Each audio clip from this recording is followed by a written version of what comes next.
Hello, friends. Today I would like to talk to you about a very important theme in Gnostic studies. In fact, one might call it the key to Gnostic theology. And that key, that fundamental insight, is that God is human, human with a capital H, which has the corollary that whatever humanity is inside human beings is divine. So the God human implies human gods. It makes sense of the incarnation that God, who is human, would become human on another level. It also makes sense of various mysterious passages in the Bible in which God appears as human. And when God makes humans, he makes them in his own image. If humans are the copy and image of God, then God is the archetypal or original human. That is a deduction that many early Christians made. It is not necessarily entirely opposed to theology in its modern phase, or even in its ancient phase. The humanity of God is something that remains important to Christian theology today. But this particular expression of it, which I have in the past called theandry, is something that I think is important for all of us to know about because it says something different and shows us what the theological options are, the roads not taken, or one should say, the narrow road which few have taken. One of the most important declarations in the Nicene Discourse, in fact, perhaps the most important of all affirmations, the affirmation which makes sense of the entire discourse, connects it and makes it cohere, which serves as the basic and fundamental thesis of all of Nicene thought as it develops in its kaleidoscopic undulations. It is this statement, quote, "The beginning of perfection is knowledge of the human, but knowledge of God is completed perfection," unquote. The phrase has many interpretations, but it at least implies, I think, that learning the truth or the mystery about humanity is or has something to do with learning about God, and one cannot learn about God without also learning about humanity. And vice versa, one cannot learn about humanity without also learning about God. And that may be fundamentally anthropocentric. I'm not trying to defend this particular theological position, but I am trying to understand it.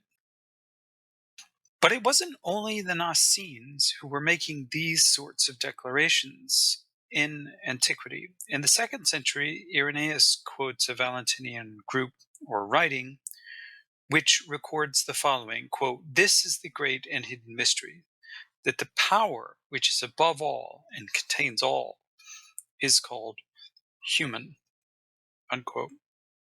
It's one of the ambiguities of working with this literature that we see various manifestations of God, and we're not sure which one they are referring to as human.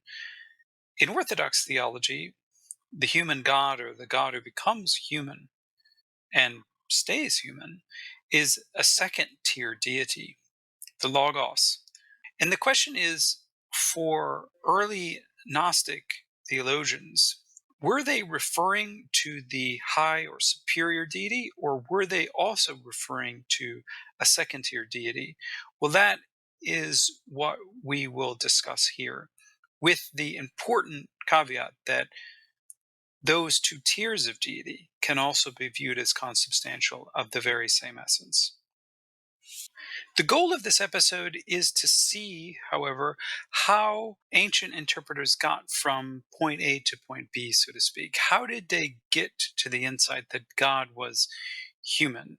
Well, they had Genesis 1:26, which is God making earthly humans in God's image. But they also had Genesis 1:3, and in fact, they seem to have read Genesis 1:26 in light of Genesis 1:3, and Genesis 1:3 is all about light. It is the pronouncement of God, let there be light. That's how it's translated in English, fiat lux, in Latin, yehi or, in Hebrew. But in Greek, it is genethito phos. And this is fascinating because phos in Greek has a double meaning. Phos can either mean a man or light, depending on the accent. But ancient texts weren't accented. So when reading an ancient text, a reader could understand genethito phos, let there be a man. Or they could blend the two concepts of phos together so that they came up with something, let there be a light man. And it's this light man which comes into existence before the human of Genesis 1:26 is created. And it's this light man who explains why Genesis 1:26, whoever is speaking, is referring to the plural, let us make. In other words, if the supreme deity is speaking to anyone, he's speaking to this light man. And it's in the image of this light man that we earthly human beings are made. So, in this interpretation, the true image of God, image with a capital I, is this light man, is this pre existent human, this second tier deity who is the model for actual earthly humans. And whether or not we view the primal God as human or not is a question for interpretation. On some level, yes, the primal deity, the primal light, is human insofar as he gives off or emanates the image of a primal light human. But there's also this tendency in ancient thought to make that first principle, sometimes called the one or the monad, absolutely transcendent beyond both deity and humanity. And that's understandable. But there is fundamentally something human about God. Otherwise, the image of God wouldn't be human. And it's this image of God on a higher level, which then becomes the model for human beings. This theological interpretation isn't a rejection of Jewish scripture. It is a reading with Jewish scripture to interpret the mysteries of Jewish scripture. And it's not just the Pentateuch or the Torah that is being read, it is passages in the prophets. If you've read the Hebrew Bible, you know that God, the Judean Lord, consistently appears in human form. That's how Isaiah sees him in chapter 6 of Isaiah. God walks around the garden in Genesis 3, which would indicate that he has legs. And in Ezekiel 1:26, perhaps the most famous passage, God is seen on a chariot throne like an ancient emperor, and he is clearly in the shape of a human being. And it's this passage that becomes very formative when it is translated in Greek for Platonic interpreters to try to understand what's going on. Because when we shift to the Greek says that Ezekiel the prophet saw something like an eidos anthropou, something like literally a form of a human being. And this word eidos, or form, is exactly the word that Plato uses to talk about the form of humanity in the Parmenides. Plato never actually came down with a clear position on whether there was a form or eidos of humanity, humanity as such, to which all human beings were conformed and who served as the model or archetype for human beings. In the Timaeus, you'll remember that Plato depicted the young gods as generating human beings, And the young gods used themselves as models, and that's why gods like Zeus and Apollo and Athena look like better and more perfect versions of humanity, because in fact they are the models of humanity. But none of that is really clear in Plato. Or one could intuit it, but it's not absolutely clear. But when a Platonist interpreter gets to Ezekiel and reads Ezekiel and says, or sees rather, that God, meaning the Judean God here, the creator on his throne chariot, is the eidos anthropou, is the form of a human, then thinking Platonically, they understand God as the model human. And then the question again arises is which God or which level of Godhead are we talking about? Because in the prophet Daniel, specifically Daniel chapter 7, one of the latest, in fact, the latest book of the Hebrew Bible, speaks of a vision of Daniel where he sees an ancient of days, that is, an old man with a beard as white as wool, sitting on a throne. And then there approaches him a separate being who looked like a son of man, and it's the son of man or son of this human on the throne who receives all the power and the kingdom, etc., etc. And Christians, of course, later interpreted this son of man as Jesus, which explains why Jesus referred to himself as the son of man, or in more gender neutral language, a child of the human. The human is the father, the child of the human is the son, two tiers of a same or at least similar deity. And the one who looks human is specifically said to be the second tier deity, who for Platonists would serve as the model for humanity. This would be the being generated in Genesis 1:3. This would be the Phos, the light man generated. And then in Genesis 1:26, earthly humans are modeled after this light man. So, as this theology develops, there are at least three tiers of deity, three stages of development. We have the ultimate being of light, the unknown Father, on one level, the highest level, as it were. Then we have the light man, the Phos, the image, capital I, of the Father, who contains the light of the Father's divinity. And then we have the earthly humans, who were made in time in Genesis 1:26, and who inhabit mortal bodies, but they have the divine light of humanness within. And the perennial question is, what makes the image of the human like the model or the archetype? And for Platonists, it wasn't the shape of the human that mattered. It wasn't that you had two arms, two legs, a nose, a mouth, an anus, and a stomach. It was that you had this internal light, and that internal light was your humanity, and that internal light was deathless. That internal light could be reintegrated back into the image of humanity. In fact, it came from that image of humanity, and it's that which survives, and it's that which is important. We maintain our bodies for the sake of that internal light.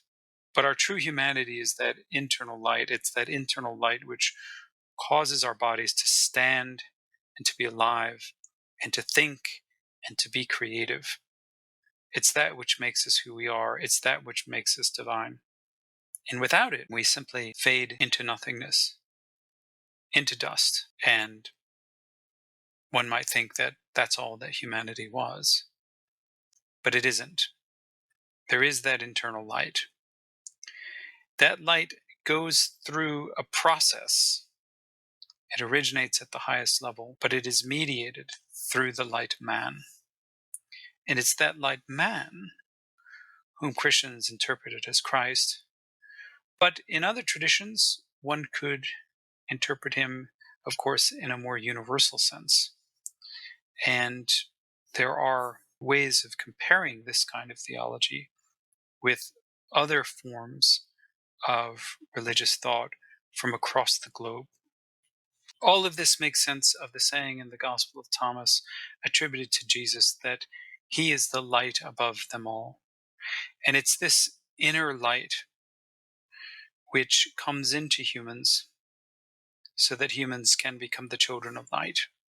You can call it a Gnostic idea, but it is simultaneously a Christian idea, one of those ideas in the age of the laboratory, so to speak, the great laboratory of theological experimentation that we call the second and third century.